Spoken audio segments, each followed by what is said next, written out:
from time to time they would go out and plant native trees in the area. This was probably this could have been about, again, 15 years old when I gathered it.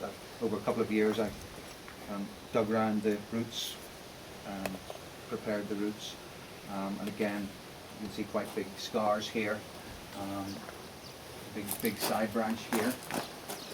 Again, that's one scar left. There's a big root I think from here came off. But again, it's just a matter of putting it in the ground, letting the leader grow on. And again, if you look at the paper's really quite good. You can see a few scars in here still where big branches were taken off. But and then it's just a matter of cooling these down. If it was ever to be exhibited, of course, I'd take these ties off, but they're just sort of holding it in the correct position for the time being.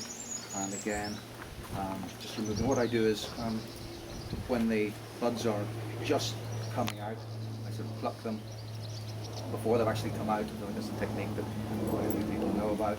And then it's just a matter of anything that's sort of breaking the horizontal, just cooling those off, creating the foliage pad, again cleaning out anything down below.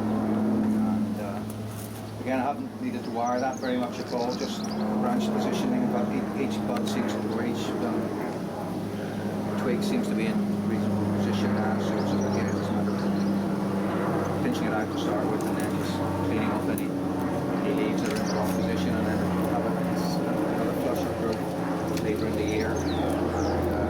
The leaves seem to stay small. Those two trees we're hoping to get for the Bonsai 30 exhibition in September. So that's probably a van load, just those two. But it could well be the only time they really get the chance to be exhibited here at any of our shows. But that's why we're pushing the boat out and making the effort to get them down for it. I actually found photographs of that tree here in 1998. Yeah. It won Best in Show in 2000 at our exhibition, and they had it in the following year, and you had moss, no pot, but moss around the bottom, and a beech forest set in behind it, one of the forests, so it made it look as if it was in the ground, was it? Or? No, it was here, but it was in the wooden oh yes, the wooden thing. The wooden box that you had. We lived in that house from 88 to 98, so it must just been before we moved to Helens Bay. Yeah. Yeah, come back here again. What do you feed them on? Just the chicken manure. Always? Yeah, that's all I ever give them really. I'm probably guilty of underfeeding my trees, and maybe that's why from time to time after they lose a bit of vigour and I take them out and put them in the ground.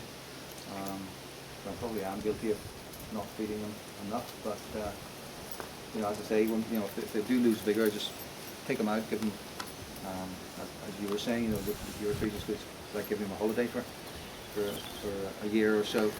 But of course, you got to be careful because they really become really vigorous, and they can lose their shape and the branches thicken up too much unless you keep a really good close eye on it.